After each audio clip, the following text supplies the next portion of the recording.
Albert Camus is often regarded as one of the best philosophers on the meaning of life because of his compelling exploration of absurdism, a philosophy that directly confronts the tension between human beings' search for meaning and the universe's apparent indifference. Here's why he stands out. But before we dive in, let's first reflect on what the meaning of life means to us. Humans always ask, what is the meaning of life? Because of our unique ability to think abstractly, reflect on our existence, and seek patterns in the world. This question arises from several deep-seated aspects of human nature. 1. Consciousness and self-awareness. Unlike other animals, humans are aware of their own existence and mortality. This self-awareness leads to existential curiosity. Why are we here? What happens after we die? Our minds naturally seek answers to these fundamental questions. 2. The need for purpose. Humans thrive on goals and direction. Whether it's survival, relationships, or creativity, we instinctively seek purpose in our actions. The question of life's meaning is an extension of this desire for direction. 3. Fear of the unknown. The uncertainty of death and the vastness of the universe can be unsettling. Asking about life's meaning is often a way to find comfort in the face of the unknown, whether through religion, philosophy, or personal fulfillment. 4. Pattern-seeking minds. Our brains are wired to find patterns and meaning in everything. We look for reasons behind events, connections between experiences, and overarching narratives for our lives. This tendency makes us naturally inclined to ask about life's greater significance. 5. Cultural and philosophical influence. Throughout history, religions, philosophies, and societies have framed human life as meaningful in some way. Whether it's through divine purpose, existential freedom, or personal happiness, our cultures encourage us to explore this question. 6. The search for happiness. Many people believe that meaning is linked to happiness and fulfillment. We ask about life's meaning because we hope the answer will guide us toward a life worth living. 7. The absurd condition, Camus' perspective. Albert Camus argued that humans ask about life's meaning because we expect the universe to give us answers, but it doesn't. This creates the absurd, the tension between our desire for meaning and the universe's silence. His solution? Instead of demanding answers, we should embrace life as it is and find joy in the struggle itself. Is there an answer? Perhaps the real reason we ask this question is because there is no single answer, only the ones we create for ourselves. Some find meaning in love, some in creativity, some in helping others, and some, like Camus, in simply experiencing life without needing it to mean anything. What do you think? Do you believe there's a universal meaning, or do we each create our own? 1. He addresses the core human struggle. Camus recognized that humans naturally seek meaning, but the universe offers none in return. This conflict creates what he called the absurd. Unlike existentialists like Sartre, who argue that we must create our own meaning, Camus suggests that we embrace life as it is, without illusions yet without despair. Absurdity refers to the conflict between human beings' desire for meaning, order, and purpose in life, and the universe's apparent indifference, randomness, and meaninglessness. This concept is central to absurdism, a philosophy most famously explored by Albert Camus. Key aspects of absurdity. 1. The human desire for meaning. We naturally seek purpose, patterns, and significance in life. 2. The universe's indifference. The world does not provide inherent meaning or answers to our existential questions. 3. The absurd condition. The clash between these two realities creates a sense of absurdity. Examples of absurdity: asking for life's meaning but getting no clear answer, seeing people suffer without reason or fairness, realizing that everything we do will eventually be forgotten. Camus' response to absurdity: instead of falling into despair, nihilism, or relying on artificial meaning, religion, existentialism, Camus suggests embracing the absurd, fully experiencing life without needing it to have a deeper purpose. His famous metaphor, the myth of Sisyphus, portrays a man endlessly rolling a boulder up a hill, yet finding happiness in the struggle itself. Would you say you experience absurdity in your own life? If so, how do you respond to it? Albert Camus is known for his profound and thought-provoking quotes, especially on absurdism, life, and rebellion. Here are some of his most famous ones. On absurdism and life. 1. The only way to deal with an unfree world is to become so absolutely free that your very existence is an act of rebellion. 2. You will never be happy if you continue to search for what happiness consists of. You will never live if you are looking for the meaning of life.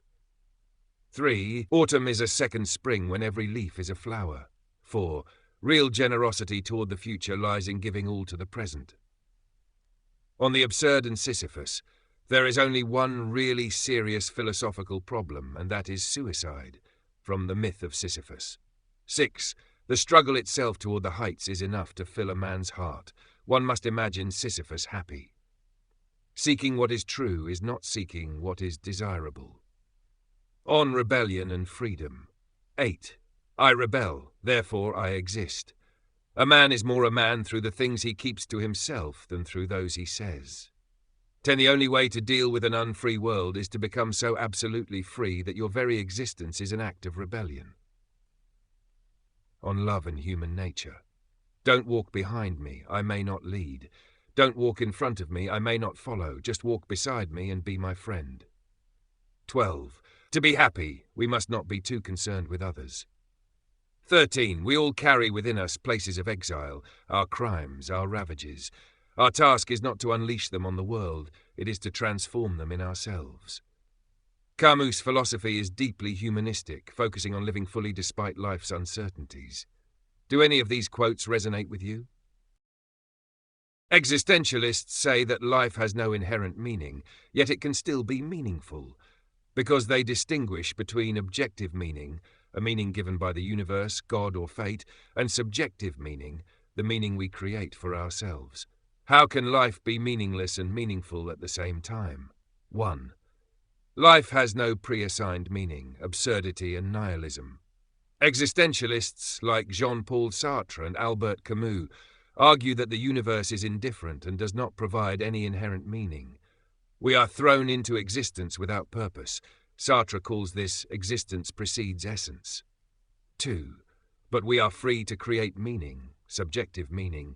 Since life has no given meaning, we are completely free to create our own. Meaning is not found in external sources, e.g. religion, fate, but in our own choices, actions and values. Sartre says we are condemned to be free because we must take full responsibility for defining our purpose. 3. Camus' absurdism. Accept the meaninglessness and live anyway. Camus agrees that life has no objective meaning, but argues that we should embrace the absurd instead of falling into despair.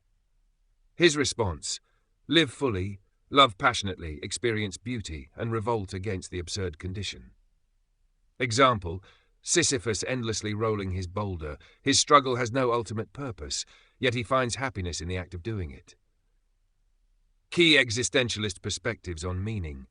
Philosopher: life is meaningless. How to make life meaningful. His struggle. Sartre: yes, no inherent purpose. Create meaning through free choices and actions. Yes, absurd and indifferent. Embrace life, experience fully, and revolt against the absurd. Yes, no divine purpose. Create values and live with passion.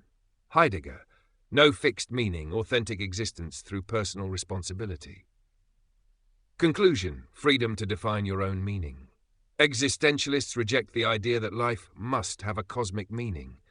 Instead, they argue that meaning is a personal, self-made journey.